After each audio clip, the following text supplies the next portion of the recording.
علی ظفر صاحب، میں آپ سے جاننا چاہتا ہوں کہ یہ جو الزام لگایا جا رہا ہے عثمان ڈار صاحب کی طرف سے، ان کی والدہ کی طرف سے، کہ یہ سارا کچھ جو بھی ہوا ہے، پولیس نے جو بھی کیا ہے ان کے گھر میں گھس کے، یہ خواجہ آصف صاحب نے کروایا ہے، آپ کے خیال میں کیا خواجہ آصف صاحب کو اس سے کوئی فائدہ ہو سکتا ہے؟ جی دیکھیں، جو واقعہ تو ہوا ہے، اس میں تو کوئی شک نہیں ہے، کچھ واقعہ ہوا ہے، اس کی تحقیقات ہونی چاہیے قانون کے مطابق، اور پھر پتہ چلے گا کہ کون اس میں ملوث ہے یا نہیں۔ لیکن اس میں کوئی آپ اس واقعے کو اگر دیکھیں تو اس کو آئسولیشن میں آپ نہیں دیکھ سکتے، کیونکہ ایسے واقعات ابھی ہم نے ریسنٹ اپنے ماضی میں، ریسنٹ ماضی سے میری مراد پچھلے کچھ چند ماہ میں بار بار دیکھے ہیں۔ یہ بار بار ٹی وی پہ آئے ہیں، اس کی آڈیو ٹیپس بھی بنی ہیں، ویڈیو ٹیپس بھی بنی ہیں، لیکن کوئی ایکشن کسی کے خلاف نہیں ہوا۔ تو یہ بڑھتے جا رہے ہیں، اور اب ہو سکتا ہے اس میں لوگ خود ہی اب قانون کو اپنے ہاتھ میں لے رہے ہیں، اور اس طرح کی حرکتیں ہو رہی ہیں جو آپ نظر آ رہی ہیں۔ بہرحال یہ اس کی میں سخت مذمت کرتا ہوں اس واقعے کی، اور میں تو یہ ڈیمانڈ کروں گا کہ کوئی نہ کوئی تحقیقات ہوں۔ الیکشنز ہمارے آ رہے ہیں فروری میں، اس طرح کے واقعات بڑھتے جا رہے ہیں، اور خدشہ یہ ہے کہ بڑھتے جائیں گے۔ یہ تو میں ضرور آپ کو کنفرم کر سکتا ہوں ایک بات، اور وہ یہ کہ جو پی ٹی آئی کے سینئر لیڈرز ہیں، جو سیاسی لیڈر ہیں پارٹی کے، وہ تو بہت سارے روپوش ہیں، یا ان کے خلاف مقدمے ہیں اور وہ جیل میں ہیں، انکلوڈنگ چیئرمین جو ہیں پارٹی کے۔ تو اس سے تو آپ کو نظر آتا ہے کہ لیول پلینگ فیلڈ تو آلریڈی الیکشن کی نہیں مل رہی پی ٹی آئی کو اور اس کی لیڈرز کو۔ لیکن اس کے باوجود ایک ہم نے بڑا کلیئر فیصلہ کیا ہوا ہے، اور اس فیصلے پہ ہم قائم ہیں، اور وہ یہ ہے کہ ہم نے الیکشن کا بائیکاٹ نہیں کرنا۔ جس طرح کا بھی الیکشن، جو بھی اس کی اس وقت مشکلات ہیں، ان کا سامنا کرنا ہے،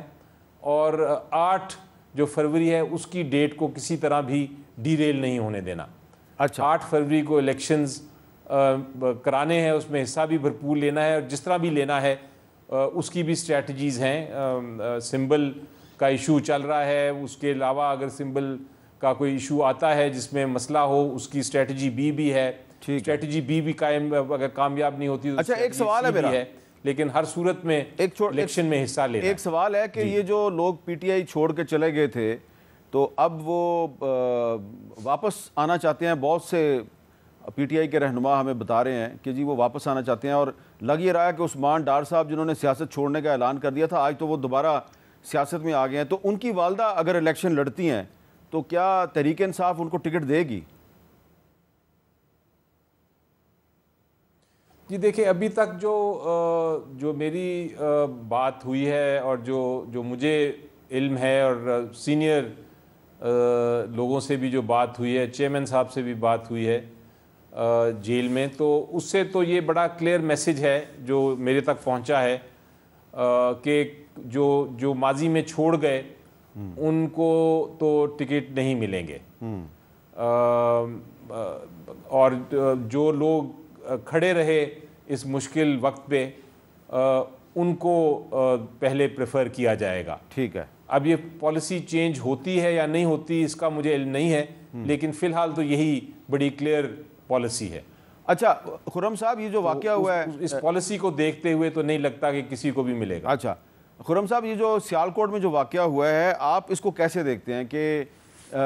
چلیں اگر یہ خواجہ آصف صاحب کے کہنے پہ نہیں بھی ہوا، لیکن تو جو سیالکوٹ پولیس ہے اس کو کیا اس طرح کسی کے گھر میں داخل ہونا چاہیے؟ خواتین کے سامنے بچوں پہ تشدد کرنا چاہیے؟ جی بالکل نہیں کرنا چاہیے، اور یہ بالکل درست رویہ نہیں ہے۔ مائیں بہنیں سب کی سانجی ہیں، ماؤں کا احترام، مائیں ظاہر ہے آپ کو ڈانٹ بھی سکتی ہیں، اور وہ بھی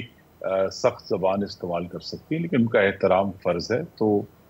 لیکن اس کے ساتھ میں یہ بھی بڑی وضاحت سے کہنا چاہتا ہوں کہ ابھی تک ہم نے جو خواجہ آصف صاحب میرے پڑھے ہیں،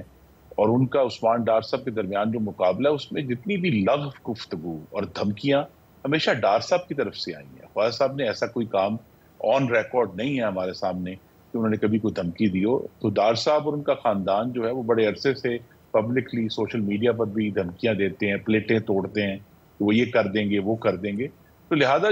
جو سختی اور بد تہذیبی تو ہمیشہ ڈار صاحب کی طرف سے آئی ہے. خواجہ صاحب نے ہمیشہ ایک متانت کا رویہ اختیار کیا ہے, اور آج بھی انہوں نے جو اپنی ایکسپلینیشن دی ہے وہ درست ہے.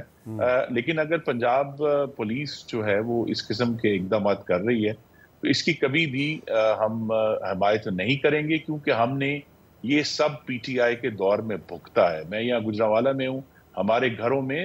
ہمارے میں نہیں صرف ہر جگہ پہ پولیس نے دروازے توڑے اور انہوں نے لوگوں کے اندر گھس کے اسی طرح ماؤں کو جب تنگ کیا, تو ہم خود اس کا زخم کھائے ہوئے ہیں, اور جنہوں نے زخم کھائے ہوئے ہیں وہ کبھی بھی اس کی حمایت نہیں کریں گے کہ کسی اور کی ماں کو کوئی تکلیف ہو.